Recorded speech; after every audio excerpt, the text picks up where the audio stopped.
All right. We would like to welcome everyone here today. Thank you so much for making it to today's IAFC webinar, Decision Making as a First-Time Incident Commander.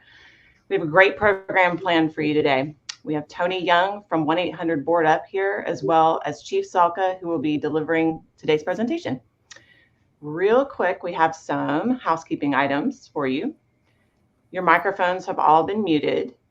If you experience any issues during this webinar, please let us know in the chat in the upper right-hand window or upper right-hand corner of your window, or email us at webinars@iafc.com. I'm sorry, .org. You are encouraged to share comments and submit questions for the speakers today. And in the chat area, there are no handouts or attachments for today's program. Without further ado, I would like to give the floor to Tony Young to tell us a little about today's sponsor, 1-800-BOARD-UP. Take it away, Tony. All right, thank you very much. So 1-800-BOARD-UP is extremely proud to be today's sponsor of the IAFC webinar. A little bit about myself. I'm the Senior Vice President of Operations at 1-800-BOARD-UP International. I retired as the Deputy Fire Chief and the Public Information Officer with the Oklahoma City Fire Department back in 2008. Spent a little over 25 years with Oklahoma City. Obviously loved every minute of my career in the fire service. And then starting on January 2nd, I went to work for a company called 1-800-BOARD-UP. So I've been there for, it'll be 16 years in January. So I started my relationship with the International Association of Fire Chiefs in 1998 and went to all the conferences every year. And then at 1-800-BOARD-UP, we've been partnering with the IAFC every year since 2008. We're currently a 5-Bugle partner, and we're extremely proud of that partnership and everything that comes with that. So just so everyone knows, 1-800-BOARD-UP prioritizes every call that we're dispatched to, whether it's in your city or your county, right, wherever we may be, primarily focusing on your citizens and providing them the victim assistance and even the housing needs and structural stabilization that they may be needing at the time. We currently have over 130 former fire officers working for us as directors of emergency services at 1-800-BOARD-UP, working out of 110 offices in the United States. And the great thing is that we have Canada. We're getting ready to start opening up Canadian offices in January.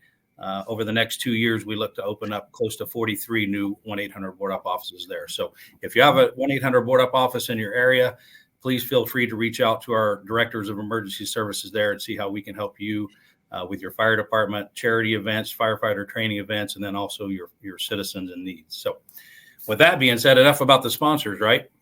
Let's get to Chief John Salka.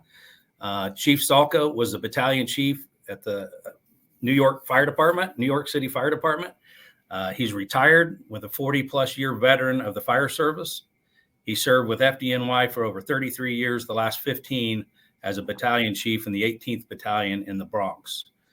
Chief Salka received the FDIC Lifetime Achievement Award in 2022. He has presented and lectured at FDIC International, where he received the 2001 FDIC Training Achievement Award for his Get Out Alive firefighter survival training program. He is a New York State certified fire instructor and lectures nationally as well. He served as the co-lead instructor for the HOT Firefighter Safety and Survival Program at FDIC for over 10 years and is the co-host for the podcast, The Command Post, heard on engineering.com, and Old School, heard on iTunes. He is the author of the best-selling books, First In, Last Out, Leadership Lessons from the New York Fire Department, The Engine Company, and co-author of 5 Alarmed Leadership, published by Fire Engineering Books and Videos. He has served as a volunteer firefighter throughout his entire fire service career. Chief Salka writes a monthly back page column, The Fire Scene, in Firehouse Magazine, which much of this book reflects. He has also written for Fire Engineering, Size Up, and FDNY Training Magazine. So without further ado, I'm going to turn it over to today's speaker, Chief John Salka. Thank you, Chief. Thank you, Tony.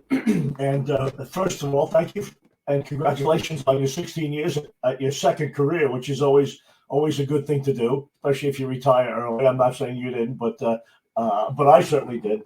And thank you to 1-800-BOARD-UP for the sponsorship as well. It's always great to have generous fire service related companies and corporations that sponsor events like this, so everybody can share. Great. I've been, as you mentioned a few minutes ago, I've been doing fire service training. Certainly during my career as well. I taught at the FDNY Academy. Oh, and by the way, I thought I said the short version of my bio. That sounded like the long one, but anyway, I taught lieutenants and captains and battalion chiefs during my 33-year career at the FDNY, and it became a very attractive occupation for me. I just love teaching. I love going to the firehouse. I love going to fires like all of us do, but I certainly loved teaching. Hence, I continued teaching and traveling a little bit since my retirement about 13 years ago, and here we are today talking about the first-time incident commander and decision making, which is quite a decision making is quite a topic all by itself. Add that cute little thing that you folks did, decision making for the first time incident commander, and that makes it quite complex. Having been a chief officer for, as you said, over 15 years in the Bronx, and I was a 2-time chief of department in the volunteer fire service, excuse me, as well. It's quite a complex operation. Just running, just supervising, just commanding, and I hate to say it, a simple fire in a private dwelling. And that's what the class advertisement described. It described decision making for the first time incident commander at a house fire or a residential fire.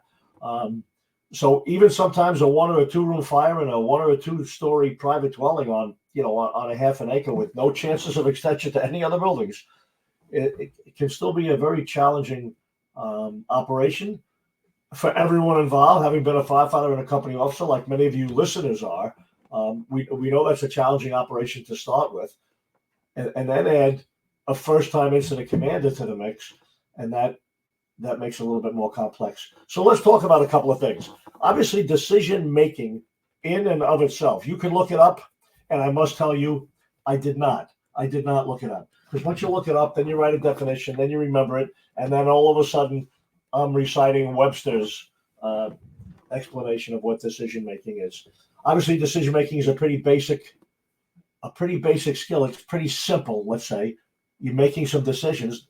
The problem with making decisions in the fire service, and not really just in the fire service, but in the operational end of the fire service, is that there's a time limit. There's a clock ticking. There's a destruction of a building and lives hanging in the balance, and all sorts of things happening in front of you that can restrict you from having enough information or having correct information even to make a good decision. So decision making is important. Although I must add this, a little sidebar, working for the FDNY for 33 years, as was said earlier, in every rank up to battalion chief, I went to fires where we'll probably get some responses to this one. I went to fires where it really didn't matter that I was there, that I really had very little impact on it, and I'll tell you why. And one of the reasons is the FDNY, well, obviously staffing. New York City is a big fire department with lots of apparatus, positioned appropriately for response times to be reasonable, and then staffed adequately as well.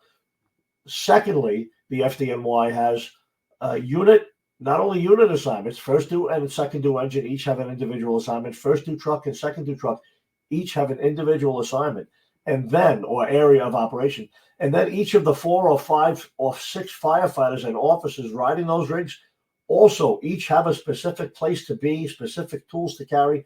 So basically, the first 4 apparatus that arrive at a house fire, as we're talking about here, they know where they're going, they know what they're carrying, they know how they get there. Even when there's alternate ways of going, there's a first choice and a second choice. I stood on the front lawn of many a building, or on the sidewalk in front of many a building, and had little to say, because as the first and second engine and truck arrived, they went immediately to work doing their assigned jobs in their assigned positions, and I just simply monitored, make sure that everything was being done according to Hoyle, according to the assignments, and of course most of the time it was. The second thing is units need decisive instruction in the early stages of a fire. So if you're a chief officer or a company officer, particularly a chief officer, an IC, and we're talking about the International Association of Fire Chiefs here. If you're a chief standing in front of a building, a house, whatever it is that's on fire, and you don't have what I have most of my career, you don't have predetermined assignments and locations, well, then you've got to be pretty prepared to make rapid instructions and give them out to the arriving units early in the operation. So when your first engine rolls in ahead of the first truck, they're going to have an assignment to do. When the first truck rolls in, in sequence after the first engine, that would be wonderful. What happens if the second engine rolls in now and there's no truck in yet and you haven't got a search underway yet? So you have to bobble the ball. You have to sort of juggle a little bit more than I did. I said it my whole career. Fire chiefs in smaller departments that don't have the luxury of the staffing and the large assignment of apparatus that I have, they have a much harder job than a battalion chief in a larger city that has that, because you have to actually create every assignment and then you have to dispense them out to the people as they arrive there. And of course, the third, what I think important point of decision making for the first time incident commander or for the 10-year incident commander is you got to rely on your training and experience. Now, obviously, the first time incident commander is somebody who does not have a lot of experience being an incident commander, and they may have a lot of training, and training is wonderful stuff. I've been a proponent of company level training, fire service training my whole career. A couple of my quotes I see circulating around now and then on Facebook, and one of the things I've always said is if you're a career fire officer, and this goes for volunteers too in a different way. If you're a career fire officer and you're not conducting training with your crew, whether it's one person or five, every time you're at the firehouse, you're not doing your job. You're not earning your pay. You're really doing a great disservice to not only your firefighters, but to the citizenry, the folks that are waiting for you at the scene of the alarms. For volunteers, if you're not conducting a good drill every Wednesday night, every Thursday night, every Monday night, whatever your drill night is, my small volunteer fire department, the South Blooming Grove Volunteer Fire Department in Orange County, ours is Wednesday night. And every Wednesday night, we're all there. Sometimes as many as 30 or 35, mostly young, some middle age, and a couple of us older guys. And we're there every Wednesday. And every Wednesday there's a drill, except for the second Wednesday when there's a meeting, which is a necessary component as well. So we're going to talk about those three things. We're going to wind them all into our conversation here. I'd like to start talking first after those three now, if I haven't lost you. The first time incident commander challenges, the challenges of a new chief, a new incident commander. And I must tell you, when I was a new chief back when that was, gosh, I retired 13 years and I was a chief actually for almost 17. So that's quite a long time ago, almost 30 years. Collecting information is quite important because you have to collect information to dispense information, right? And the first thing that I teach, my buddy and I, Chief Rick Lasky from Texas, and myself, we do a lot of training of chief officers and company officers. And one of the first things we say about chief officers in particular is you have to be familiar with your community and with the building stock, right? It's know your buildings and know your enemy. We've heard that before. And if I should be able to tell you an intersection or an area of town, and you should be able to say, oh yeah, that's that residential neighborhood with the big lots on the southeast end of town. Oh no, that's the downtown section. We have some taxpayers there, 2-story taxpayers and some other large commercial buildings. So once you have that familiarity with your community and with the building stock, now you'll know when you get an alarm, whether you're in a vehicle, whether you're sitting on the apparatus floor, whether you're in the kitchen having lunch and a run comes in and you get that verbal alarm with an address, you already know where you're going, what street, and you'll have some good idea at least of what kind of building you're probably responding to, right? That is very important. And that's nothing you can solve without getting out there and looking at your neighborhood. Tremendous benefit to who? To the folks that live and work in the same town or work in a town where they grew up and they've been driving by, the Dunkin' Donuts and the Walmart and all the other commercial buildings and they know where the middle school is and where the high school is because they graduated from there 20 years ago. So it's wonderful if you work and live in the same town, or if you are intimately familiar or been around the place where you work for a long time. If you're not, if you're a new arrival, which many people are, some people leave the state that they born and raised in and go to a new state for a job as a firefighter. And also they're in a town that they never set foot in. You have a job. You have a job to do, and that job is to familiarize yourself, certainly by the time you get to the level of IC, battalion chief, or whatever the rank is in your fire department. I always like to talk about the initial information, right? So you're sitting in the firehouse or you're home, and the pager goes off, and the dispatcher announces the alarm for the South Blooming Grove Fire Department, report of a structural fire, 123 Main Street, and maybe a cross street, or maybe possibly people trapped, or maybe flames from the window, or maybe 2 buildings on fire. Of course, they could say what? They could say anything. And I like to remind everyone is that whatever it is you're hearing from that dispatcher is already secondhand information. He already is getting that from somebody else, from somebody driving by, maybe a police officer on the radio, maybe a civilian across the street reporting a fire across the street, which we all love to hear. Building across the street from 123 Main Street usually is a fire, right? But remember that secondhand information to start with. So there's no guarantee that just because it comes out of the dispatcher's mouth, that it's absolutely correct or accurate. I lived and died by the word of the FDNY dispatchers. I must tell you, they had a tremendous reputation, a well-earned reputation of professionalism, clarity on the radio, accuracy of information, and they stayed right up with you. You know, they could dispatch us. By the time I get downstairs, climb into the chief's vehicle and start out. A moment later, that same dispatcher, Bronx to the 1-8, go ahead. We're now receiving reports of, and he would give me some additional information. And if it was a 2 or 3 minute response, or maybe slightly longer, I would almost certainly hear from that dispatcher again if things were developing there. Now, maybe there wasn't fire showing from a window when the first person called it in, but if the 10th caller says, yes, no, there's flames coming out of a window up on the top floor, all of a sudden we would get that information as well. So initial alarm information includes all the information you get from either the box assignment, from the bells ringing, from the pager going off, from the voice alarm in your firehouse, from the radio report, many, many different ways we receive our information. It starts there, and it's everything that you receive all the way to arrival at the scene of the emergency. Which brings me to my next point, which is monitoring the radio, all right? So you want to monitor the radio because obviously the dispatcher can jump back in again and give you some new information, maybe something you knew already, meaning, oh, be advised this is a 3-story building interconnected with the building next door. Maybe you knew that. Or maybe it's not. Now the reports of the top floor on fire as well. So that's one area that you want to continue listening for because there can be changing conditions.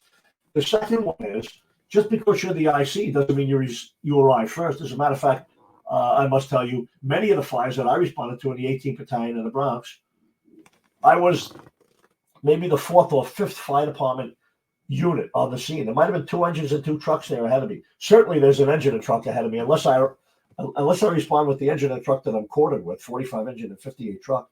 Unless I respond to a fire with them, almost certainly anywhere else I go, there's another first 2 engine and truck that get there ahead of me. And what do they do when they get there? What do you do when you get there? If you can remember back to when you were a company officer, or if you still are, is you're going to give arrival information. This is still information now. We're still collecting information.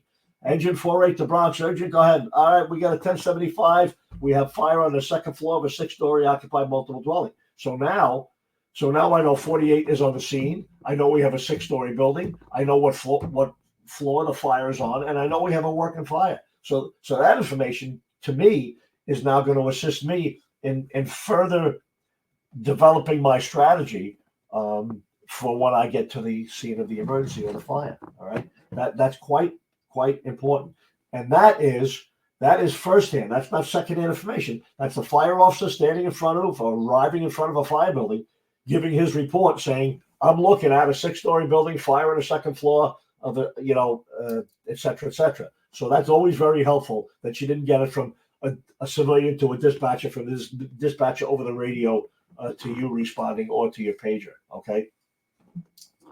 The next point on collecting information is the visual size up on arrival. So I appreciate that the captain or the officer of 48 engine gives a preliminary. They give an arrival report that 1075 in the case of the FDNY is calling for more resources, but it's also giving that preliminary report of the size of the building, location of the fire, etc. Well, I might pull up to that same building 1.5 minutes later, and there's I don't want to say a great possibility, but certainly there's a possibility of me viewing or seeing something that the first arriving officer did not see, that I may very well have to announce or use in my fire attack development, or conditions may have changed since that first arriving engine gave their arrival report, and suddenly I'm looking at fire out 3 windows when I get there, and I'm saying to myself, I thought 48 engine said fire out 1 window on the second floor. And now I'm arriving and there's fire out 3 windows, which means we haven't got a knock on the fire yet. The fire has developed to greater proportion than it was 2 or 3 minutes ago when the first engine arrived. All important information for the incident commander to consider when they have to make their decisions. And their decisions are going to be, for example, go or no go. Are we going to go in there or are we going to not go in there? Now, if you're in a good fire department that has adequate staffing and unit locations, hopefully there's people there ahead of you. And I always loved it when I got to the scene of a fire and there was a hose line stretched into the building and it was already charged and the truck was parked in front of the building as well. And there was nobody to be seen except for the chauffeur up on the turntable. That meant I had somebody up on the roof. I had a search team in there on the fire floor and I had a hose line team in there, maybe actually starting fire attack before I even arrived. Wonderful, wonderful stuff. Guess what? Chief Salter didn't have to make a decision that day about what size hose line, what door they were going to go in, or when it was going to be done, because it was done before I got there. So that's wonderful as well. Hopefully, none of you are going to be familiar with the condition that I'm about to describe, but I know from my travels around the country, certainly not from my experience in the FDNY, but I know there are chiefs in cities and towns and fire departments around the country that almost demand companies wait for their arrival before they go to work because they want to give the order. They want to specifically say what size hose line and what door it's going to go in. Oh no, we don't stretch a line till the chief gets there because that's not a big town. He's not 10 miles away, but he certainly doesn't beat everybody in every fire, but they're instructed to wait. A pretty damaging thing to do. You're really delaying the whole fire attack and the search process and everything else until the one guy or gal arrives, until the chief arrives, which is, from my perspective, not a real good way to manage that time constraint that I mentioned earlier. That ticking clock. Now you have people outside the fire building sort of walking around and pacing and waiting for the chief to get there to tell them to do probably what they already knew. Okay, let's get back to positives. So now we arrive. We do our visual size up. We looks like everybody's doing well. If they're doing well, you leave them alone. If they're not doing well, you can adjust some things, right? Arrival activities. Is the initial alarm assignment adequate or is more help needed? Gosh, this is such a big point. I mentioned my buddy Lasky and I. We teach a chief officers academy around the country. Usually about 20 or 30 people attend that. And we have a full day of scenarios. And one of the things we do in the scenarios is we put either a video or a graphic of a building fire and a series of questions on the same slide for everybody to look at. We bring everybody into a group and give them a couple of minutes to look at it and answer the questions. And then we have a group discussion. And the first question always is, do you need more help? Now, I don't know what that means in different places. Some places that means, like the Bronx, you might say 1075 and get the fourth engine, the third truck, the squad, the rescue, and another battalion chief and a deputy. Or you may have to give a second alarm to get a couple more units or a bunch more units. Or you may just have to say, engine one to dispatcher, send me one more engine and one more truck or whatever it is. The point is, when you arrive as the incident commander, now you get the chance to assess the whole situation. Even if the first arriving engine or truck gave a pretty good preliminary, even if they had a working fire and they went to work and they're already into the building and doing what they have to do, you might get there and say, wow, we're not going to handle this with the 2 engines and 2 trucks that are on this alarm, right? And everybody knows, certainly you should know what your alarm assignment is. whether you have a computer in your vehicle with a screen, whether you have a paper printout that you bring with you from the firehouse, whether you have to write it down on a clipboard from the verbal dispatch message that you got when you're back at the station, whatever it is, you need to know who's coming. And if it's one engine and two trucks or two engines and one truck, then you need to know that. And if your second truck is coming as an automatic response from a distant neighboring community, you need to know that too, that you're going to have I don't want to call it delayed, but they're not going to be there initially when the other companies get there. So measuring that, determining as you first arrive, is this alarm assignment going to be good? Do we need more help? Ask you that question. And I must tell you, the answer is yes, you need more help. And I'll tell you why. Because any fire I went to as a lieutenant, a captain, or a battalion chief in the FDNY, and I went to a few. Anyone that I went to that I was the first officer to arrive at, I got on the radio and I said what you heard me say before. Engine 17 to Manhattan, 1075. Engine 48 to Bronx, 1075. Battalion 1, I always gave it 1075, which always upped whatever I was already getting. If I was getting 3 engines and 2 trucks, it gave me the 4th engine, the 3rd truck, the squad, the rescue, the battalion. If I was just getting 2 engines and 1 truck because of availability, then it would still build that whole 2 and 1 up to 4, 3 squad rescue. So, and that's in New York City with the best staffing and the most apparatus. If you're in a smaller town and you have less resources and less people, how could you not call for more help when you have a visual working fire? It doesn't have to be flames, doesn't have to be 2 stories, doesn't have to be 2 buildings. You get a good amount of smoke puffing out 1.5 windows out of a private house. That's a job, my friends. That's a fire. And if you have a fire, you should be calling for more help. I've never known a chief worth his salt that gave anybody a hard time for calling for more help. And then it turned out it was relatively quickly extinguished and we didn't need those extra units. Okay. I always look at it from the other side as, you know what, get some more help coming because they're coming from a greater distance, so it's going to take them longer to get there. And B, if you don't need them, you have some more companies to help you take up some hose and do some overhauling, or even go and stand by your empty firehouses while you finish up your operation. So that initial alarm assignment measurement, that decision whether to call for more help is quite important. Talk quickly about getting that first hose line. In my mind, I already have the first hose line in there because I mentioned you pull up and they could be in there. But if they're not, if you're all sort of rolling up together, an engine, truck, and chief together, you want to make sure you get that first hose line into operation.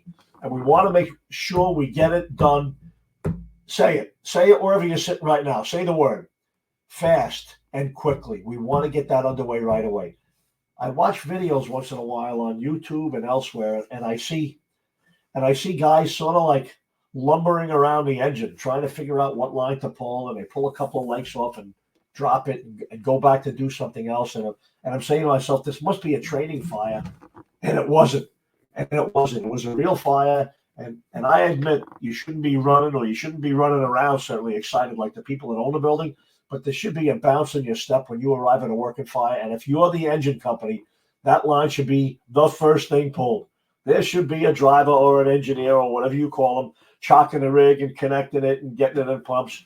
And there should be an officer and a firefighter at least or more getting that line off the rig and in the direction of the building that's on fire. Obviously, what door we go in and what area we choose as an entry point might vary. Although I am a big, did I say that? I am a big advocate of the front door in a house fire, and there's a lot of reasons for that. We'll talk about it in a moment. The next thing you want to make sure you get done is an adequate and continuous water supply. Don't hold up the stretching of the first hose line.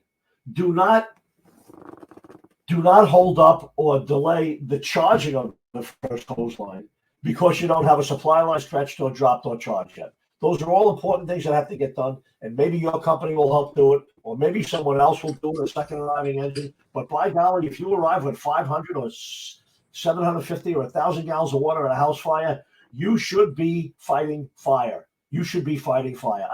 I've never seen anybody run out of water with 750 or 1,000. I guess you could with 500, but that's only after knocking really, frankly, the crap out of a fire. You put 500 gallons of water into a house fire, it's not going to be a house fire anymore. It's now a smoldering house, So We want to get an adequate and continuous water supply, and that's great if you assign preliminarily beforehand as the second engine. Second engine should make sure that gets done. Now, you may have to share your people and send a guy in to help the first line stretch, but somebody on that second engine, whether it's the officer or the chauffeur or the both of them, should assure that first engine has no problem with water. When I was a captain of 48 engine, Willie Tracy, who passed away last year unexpectedly, he was my age. He was a young man. My newest book I dedicated to him. Great guy, Willie Tracy. Greatest chauffeur I ever worked with.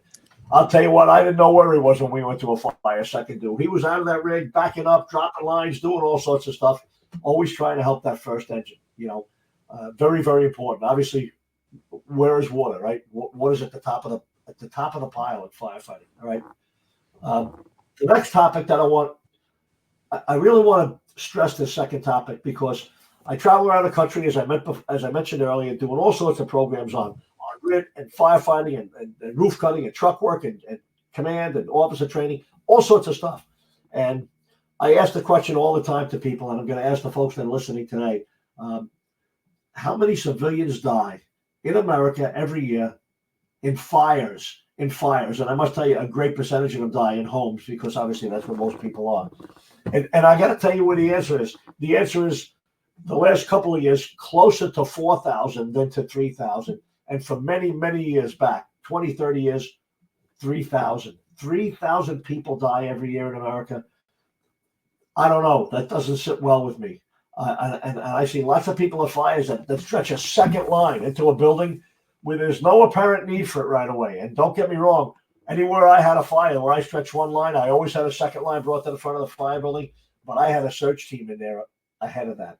You got to get some people searching all the time. We got to do, I don't want to condemn anybody or everybody, but I think we got to do a better job.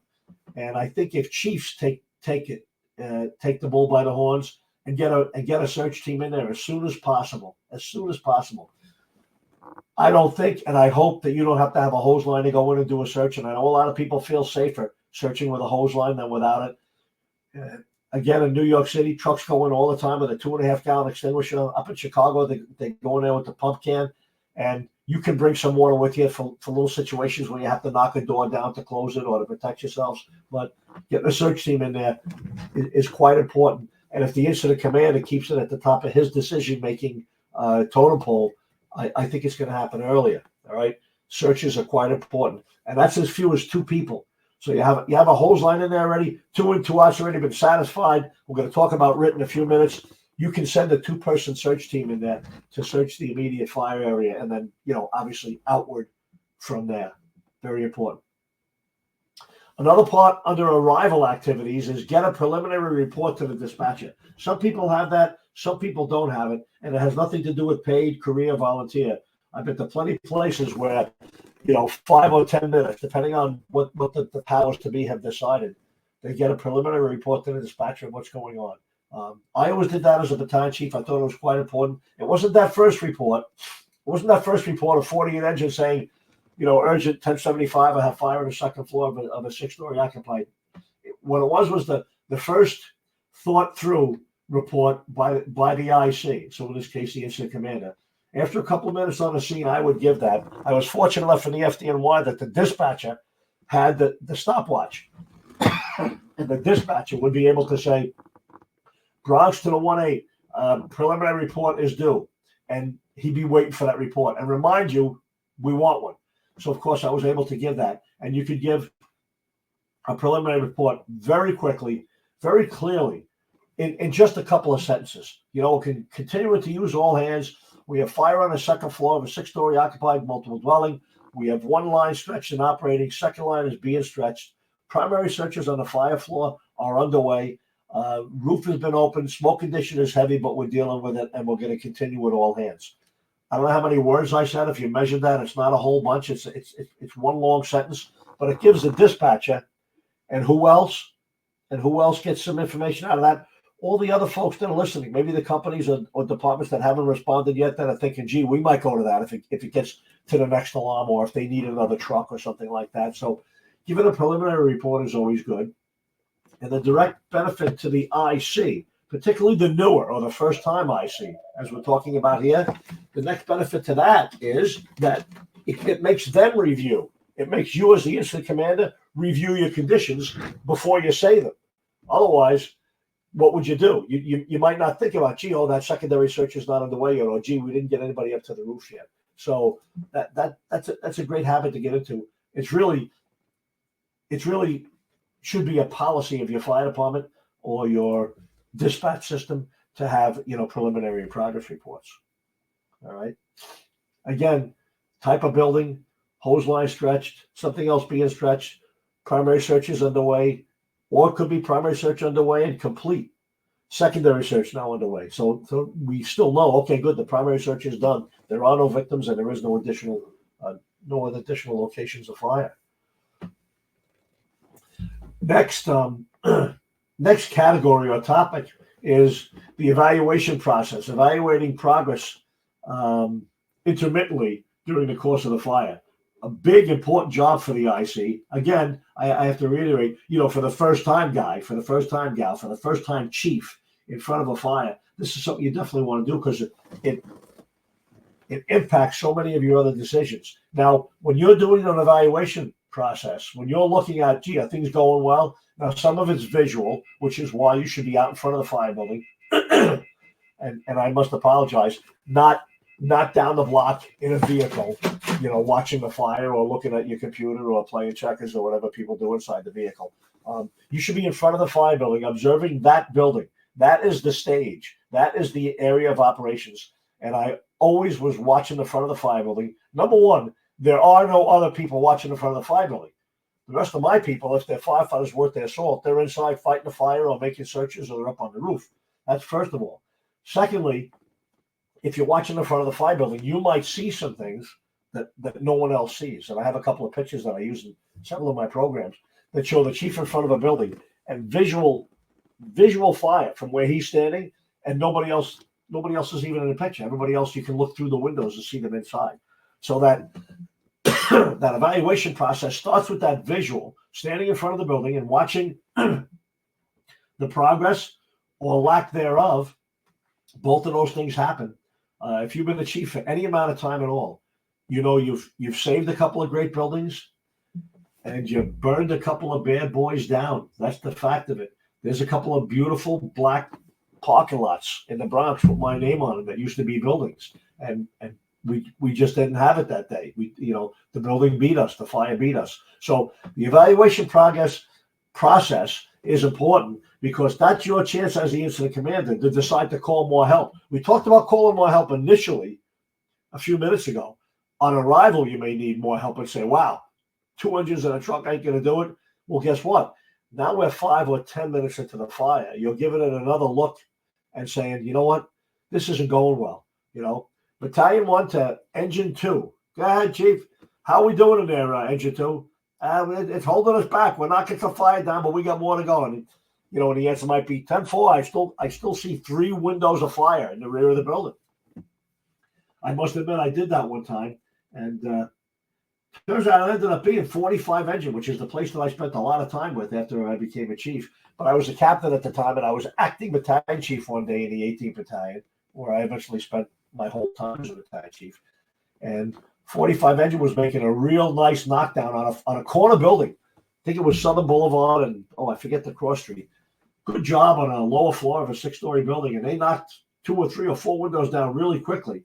And they sounded like they were telling me, we're doing real good. We got a lot of fire knocked down. And I had to remind them. I had to tell that I can visually see 2 more windows of fire. You got something else in front of you that you haven't discovered yet. And of course, they made it in there and knocked the fire down. But my position outside the building was very important for that information transfer to that officer inside. So we're evaluating it now I have in my notes and I have in my mind 5 minutes, right? Do a 5-minute check. Some places do 10 minutes. Whatever you decide is convenient for you. Both of them work well. A lot of stuff can happen in 10 minutes, whether it's 5 or 10. Is the fire attack progressing? And sometimes I think it's standing still, but I've told people many times there's no tie ball games in firefighting. It's never a tie game. Either the fire wins or we win. And when you're watching it, when you're evaluating, when the brothers and sisters inside are hard at work trying to fight this fire, trying to beat it down, and you're outside watching, that is one of the most difficult skills to develop as an incident commander. So when you're a new incident commander, you may have read a lot about that. You may have studied. You may have a lot of class time under your belt, but until you start standing in front of buildings that are on fire and actually looking at conditions and smelling the smoke, and I'm not kidding about that either. Once you get a handle on that, you'll do a lot better in evaluating whether you need more help, whether you get called for an additional engine and truck or a second alarm, maybe in the case of your fire department, depending on how it is structured. So is the fire progressing? Are we at a standstill right now? And I've been at standstills where we were sort of stuck in one spot for a while, where we had deep-seated fire or Colliers Mansions conditions and things like that.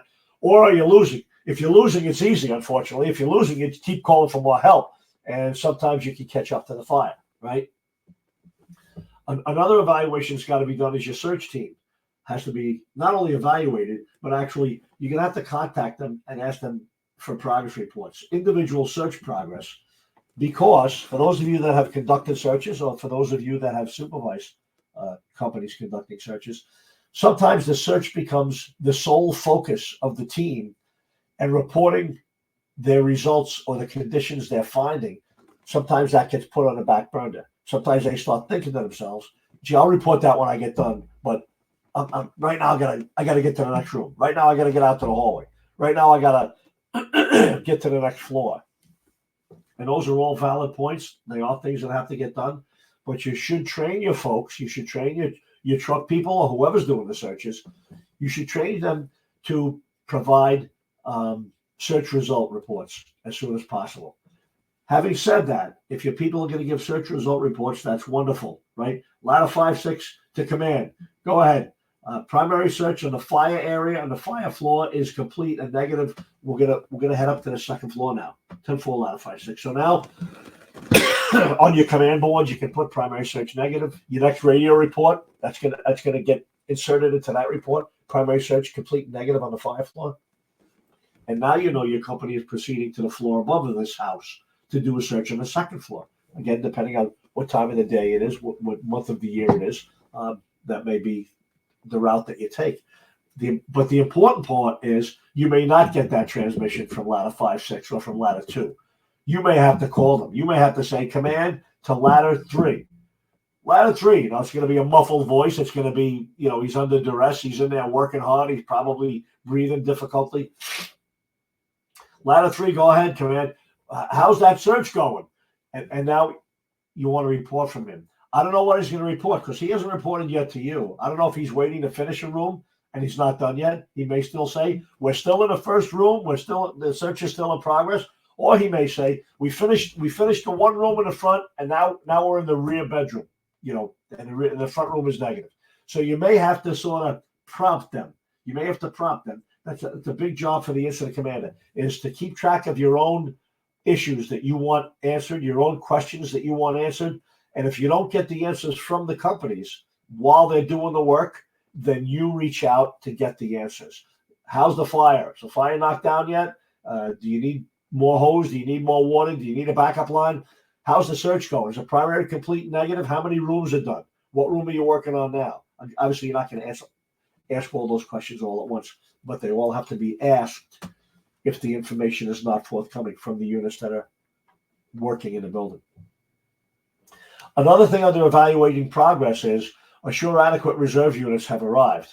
So, again, I have to say some departments have policies.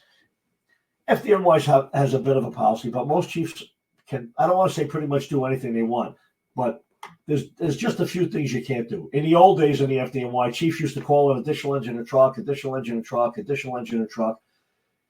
And eventually the dispatcher would get back to them and say,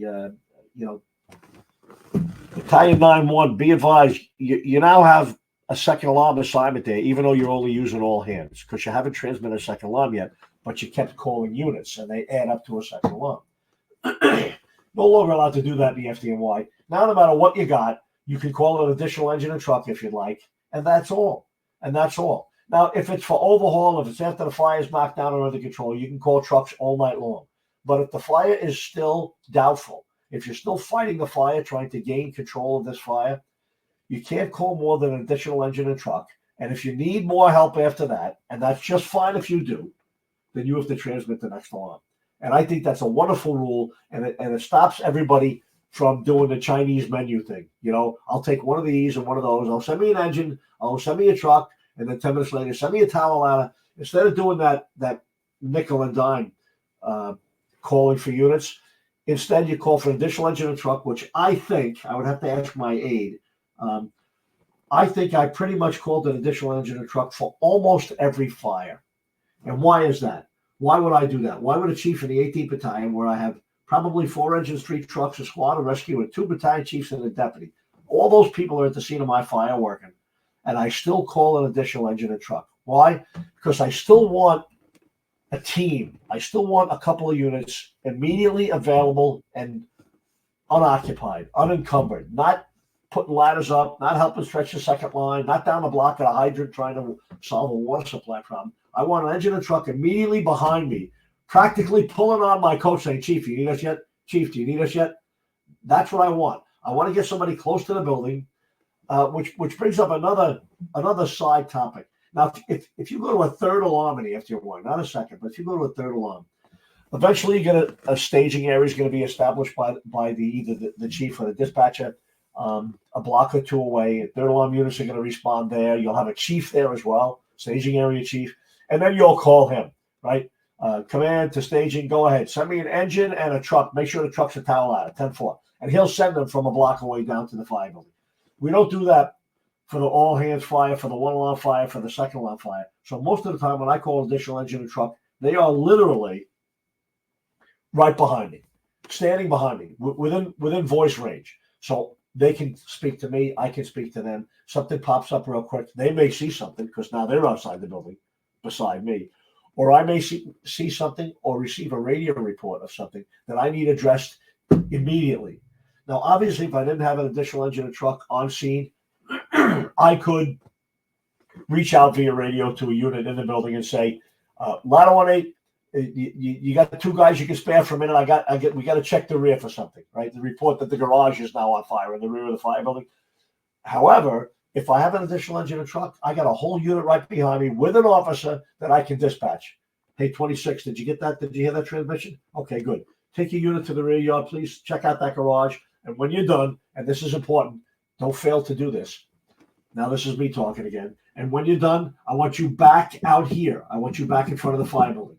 And why did I do that? Why did I make it a point to tell you that? And why do I make it a point to do that at fires? When I send somebody to do something that's pretty much just a checkout situation, I tell him to make sure he comes back to the front of the fire building, because that officer and those firefighters, just like you, just like me, what do they want to do? They want to go to work. And when they get to the rear yard, if I didn't specifically tell them that, I can guarantee you that I would hear, Ladder 26 to Battalion 18, yeah, that garage is safe. It's not on fire at all. But 17 truck is asking us for some help on the 2nd floor. We're going to climb up and give them a hand up there. And that's not what I want to happen. If 17 truck wants some help, they get Chief Salk out in the front. They can call me, and I'll send somebody. And it probably would, in fact, be 26 truck. But I'm not real fond of self-dispatching at the scene of a fire. So I'm usually pretty, as you should be, I'm usually pretty specific about what I like people to do and what I'd like people not to do. So let's get back to assuring adequate reserve units. So what if I called an additional engine truck and I turn around and they're not here yet? I'm going to call my aide, 1-8 to Alpha. Hey, Chris, where's the additional engine truck? Chief, you know what? Dispatch is working on it. They're trying to get somebody down here. There's traffic. There's another 2nd alarm going to Manhattan, whatever it is. So don't just call it and forget about it. If you call for more help, that means you think you need it. And if you think you need it, you, Chief, not the trucks or engines inside, nobody else on the scene of the fire, you better double check, keep a finger on it there and see what's going on. And if they don't show up, make sure you recontact the dispatcher and say, what's up with our additional engine and truck? Make sure they get there. All right. Always having reserve companies is not a bad habit. for any chief or any incident commander at any fire. All right. Request EMS resources in the FDNY if you have a working fire, and I know in lots of communities, EMS is automatically sent to working fires. I know in the FDNY, they send an EMS supervisor along with one or two ambulances. We call them a bus, and they report it to the incident commander at the scene. Chief, Lieutenant so-and-so, Captain so-and-so, I have a bus down here and an advanced bus over there, or whatever they have, whatever their resources are, they advise the incident commander, and they have a fire department fire ground radio with them. They have dual radios, and they can hear a mayday or a firefighter injured or a victim being removed out the rear, so they can dispatch their resources, their EMS resources, to wherever they need to go. They will request additional EMS resources should something happen, like several victims are located or some firefighters are injured. However, it's still what? It's still your job. If you're the incident commander, everything is on you. Even the EMS element of a fire is still under the jurisdiction of the IC, and you better make sure things are getting done properly and correctly and being covered adequately. And the last thing that I want to discuss briefly is that evaluation progress every 10 minutes or later. We talked about it earlier. What you need to consider eventually, especially in the smaller departments, in the FDNY, we really don't have to consider it because when everybody runs out of air, they come out of the building and we send somebody else in with fresh air.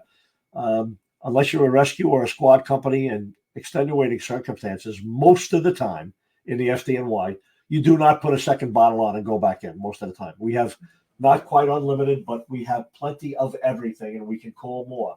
And when you're done, you're done. And you come out and another company goes in and finishes up and washes down. You may end up going back in later and rolling your hose or pulling your line out, put back on your rig. But for the most part, it's a one bottle operation. For those of you that don't have that have 12 guys at the scene of your fire and no more are coming, it may be a 2-bottle rule, occasionally more than that. So you got to pay attention. Is everybody going to be running out of air at the same time? Is that hose line going to be able to continue to advance into the building and make progress? Or are we going to have to get a company move in there? You know, engine 2, follow engine 1's line in and relieve them. Engine 1, engine 2's coming to relieve you guys. You know, when they get there, all you come out together before you start running low on air. So that evaluation progress and the first alarm unit's air supply and relief requirements are something that you have to consider as well. All right. Getting additional units on the scene for relief. If you do that in the FDNY, again, we do that. We have enough units. I can send an engine in to relieve a company after the fire's knocked down, just to give them a blow, just to send them out, let them get cleaned up and get, stuff back on their rig and things like that. Again, a lot of cities don't have to do it, but plenty of places do, both volunteer and career.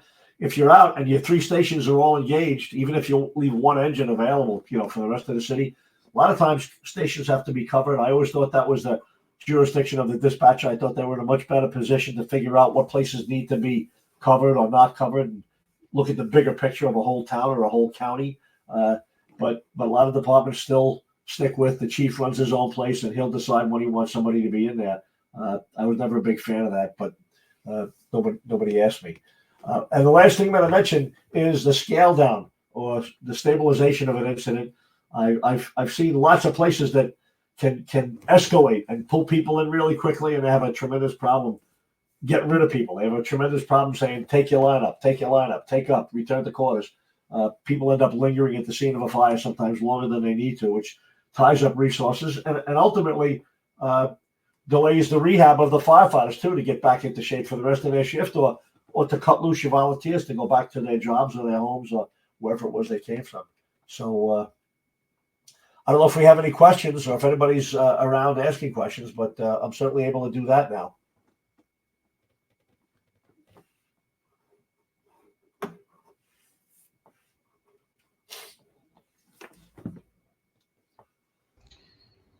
Chief Salko, I'll come on real quick. I do see a question. It says, what did you use for an accountability system?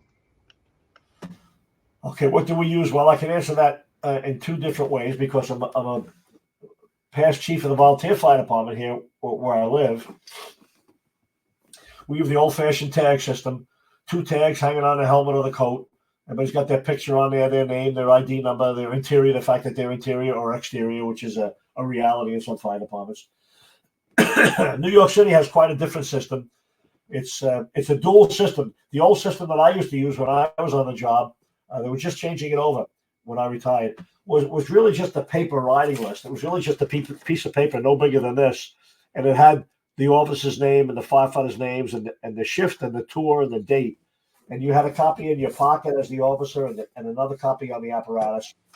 And if we needed to find out who was on engine one, if engine one was inside the building that had collapsed, we could go to the dashboard of their rig and pull that paper off and see that. Now there's an accompanying electronic system which uses that same form in an electronic format. And now they can actually look up into the computer on the apparatus. In the chief's car, they can type in and see who's working and what firefighters, even have what positions. So it's a little bit more complex.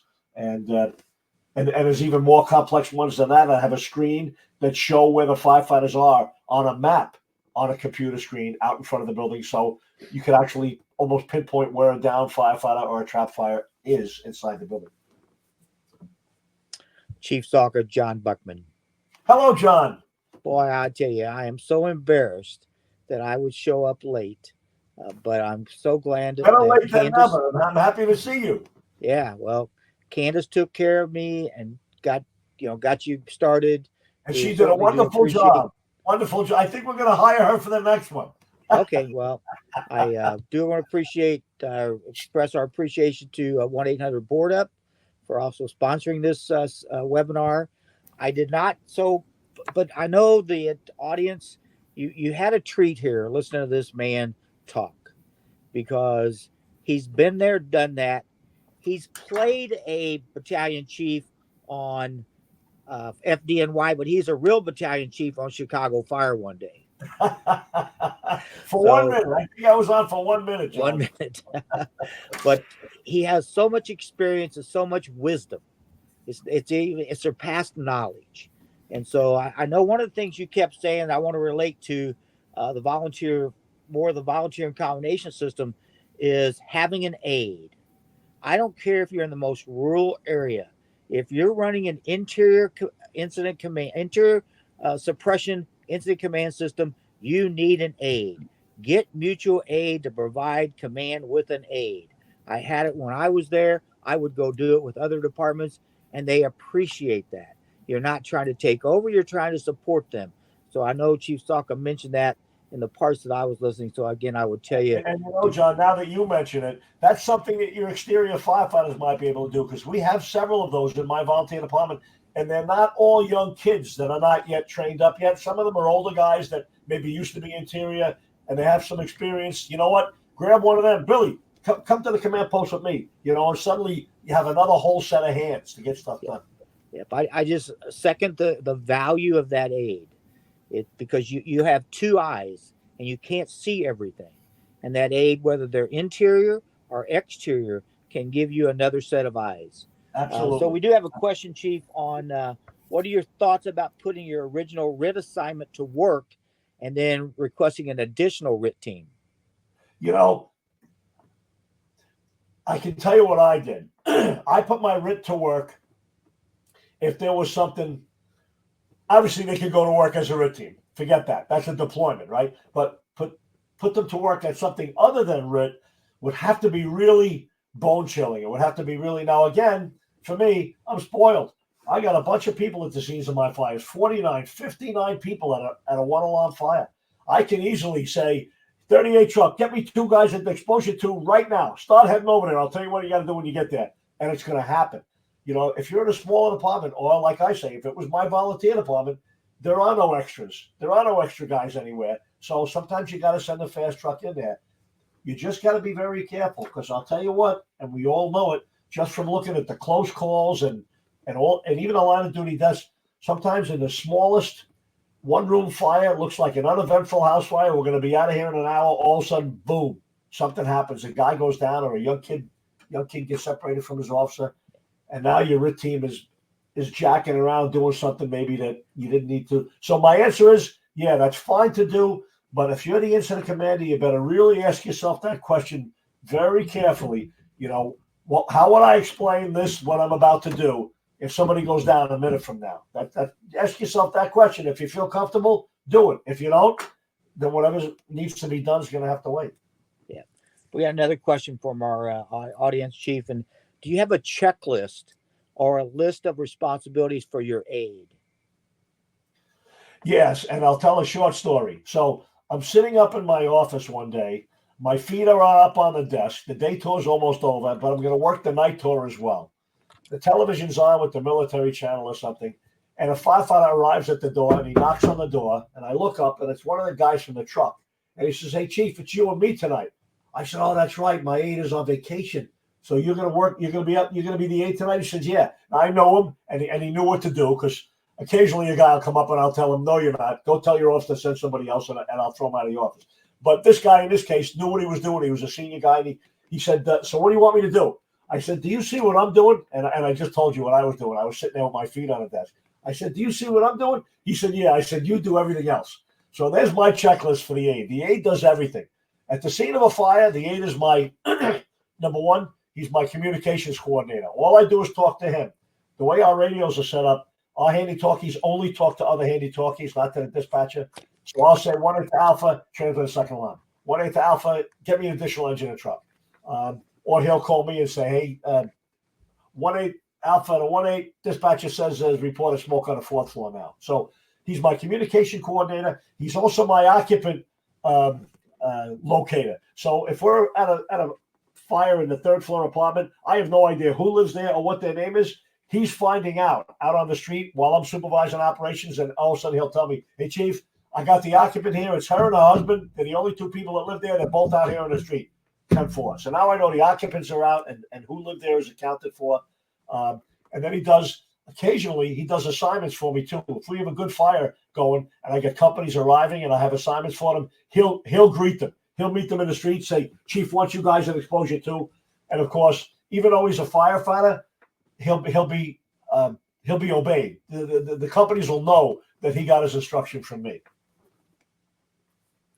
All right, Chief, I'll throw something in maybe for an idea from you. So the Chief has 3 responsibility for the aide: communication coordinator, occupant locator, and then maybe an operational assignment, depending on the need. In a smaller department, would you have that person also consider being the accountability officer? Absolutely. And I must tell you, and I don't say this with great pride, I pay little attention to accountability. I paid no attention to it in the FDNY because it was already systematically in place in the job. And if something happened, boom, it went right into. But in a volunteer fire department, my accountability is I keep an eye on the guys, and we probably should pay more attention to that. And that would be the perfect person to do that. The aide who's going to be with you at the board anyway. He's going to be out in front of the building with you. And then when companies report in, he can collect the tags instead of the chief collecting tags and trying to run the fire at the same time. Great suggestion, John. Yeah. So there you go, Nick. Nick B is the one who asked that question. There's be 4 responsibilities for that aide: communication coordinator, occupant locator, operational assignments as necessary, and then accountability. Absolutely. So there's 4 for you. So anybody else have any questions? I'm looking. I don't see anything popping up right now, Chief. I know we're just about to the limit of our time. We can go as long as people have questions and you've got time, but I know everybody is busy, and obviously I was too busy to show up for the first hour. But how you feeling, John? Good. You feeling good? Yeah. Good. I'm feeling okay. Mentally, I'm in the right place. I'll get this back thing. You got a plan of attack. That's good. That's right. There you go. So, but Chief, I think we're ready to sign off. I hope that all of you are, share this information with your officers. You show this in an officers meeting. Make it a training requirement for your officers, because that's how you'll improve your department. There is so much out there to do today. We're so bombarded with information. The VCOS hopes that these little webinars that we're doing provides you just with a snippet to encourage people to want to do more things. So we do appreciate 1-800-BOARD-UP being our sponsor in a partnership with the IFC and the VCOS. We certainly appreciate everybody showing up today. If anybody has any further questions that they think about afterwards, I'm going to give you my email, which is chiefjohnsalka@vcosa.org. chiefjohnsocka@gmail.com. chiefjohnsocka@gmail.com. Any questions? And, Yep. So that's his email. But you'll receive a link for the recorded session by email. It'll have a survey and it'll have where you can go to download this link or download the webinar and listen to it. Share it. Don't keep this a secret. The VCOS wants all of our webinars to be out there, floating around on the internet, wherever that cloud is at today. But that's the only way we can help improve the fire service. As the chief talked in the little bit that I was able to be there, being in charge is a tough job. You have a lot of things to worry about. You have a lot of things to do. You have a lot of knowledge. And one of the reasons we sort of picked this topic was we also have not as much experience as we used to have. And so learning from other people with experience and their wisdom and sharing that information will hopefully make you a better incident commander. So with that, Chief, I'll give you the chance for the last statement. It's hard to beat what you just said. It's so true. Whether you hear it from me or from the last guy that they had on or the next guy, there's a lot of information out there. Whether you're reading a magazine, watching a TV show, take some notes, find the good information that'll be helpful to you and maybe use it or try it. And of course, share it at your next officers meeting or your next run that you have in your department or your next discussion on your next shift.